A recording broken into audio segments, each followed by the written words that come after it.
Missouri Amendment 2, the issue to legalize sports betting, has passed by an extremely slim margin. Voters approved it by just more than 4,000 votes. That allows the Missouri Gaming Commission to regulate licensed sports wagering in the show-me state. So that means Missouri joins most of its neighbors and more than 24 other states, letting fans bet on sports on their phones. Makes it easy to enjoy sports in a different way, but some of the first researchers are starting to ask if it's too easy.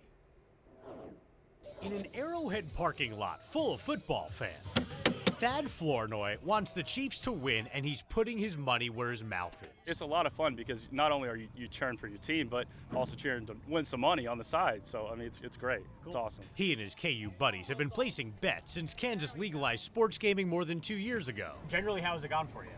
Not well. I'm not a good gambler. And yet, Joey Meyer was pulling for Missouri voters to add the one thing their tailgate didn't have, the ability to make that last-second wager before going into their seats. Right now, we're in Missouri. We were talking about making bets on the way in. We had to hurry it up. We stopped at a gas station in Kansas just to make some bets before we came in here. They say a combination of sports knowledge, easy access to expert analysis, and responsible limits help them have fun and keep them from losing what they can't afford. But researchers at Northwestern, BYU, and KU are some of the first people collecting data about the bigger impact of placing sports bets on your phone. What's different?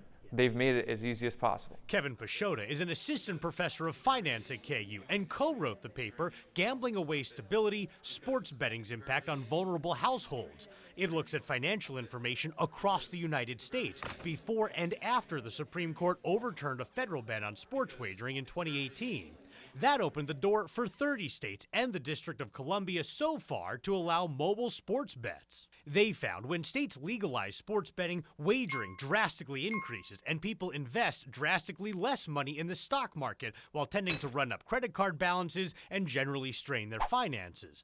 Over time, they also place more and bigger bets as they become hooked. It's 5 to 10 times as much just a few years after their first transfer. So we can see this kind of attachment to these betting platforms. Is that surprising to you?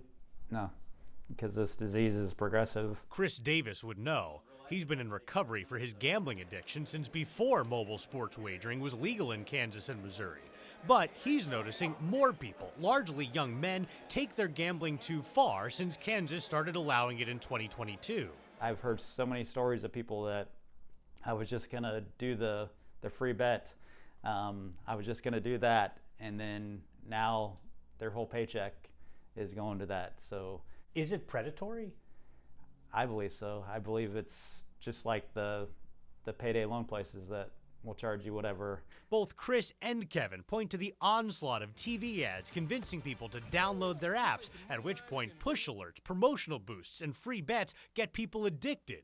On top of that, Chris says, treatment options for gambling addiction lags behind the help that's already available for substance addictions, like alcohol and drugs, making it hard to keep up. But it just kind of feels like instead of like a vehicle, instead of doing maintenance, try to keep it up from the start, you're just doing the repairs after. Chris hopes that changes soon, while Kevin says there's still plenty for lawmakers to think about before and after gambling is legalized to better lay out how it should be allowed.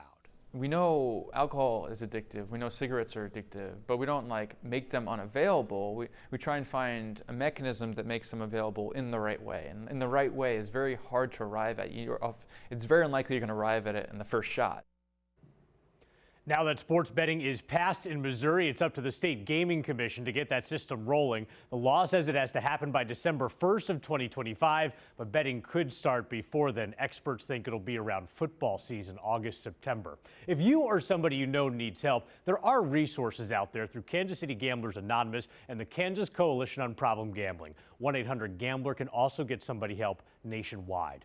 And people who are struggling with gambling also report thinking about and even attempting suicide at higher rates than the rest of the population. So tonight, Fox 4 wants you to know that you matter. We have resources to get help at fox4kc.com/youmatter.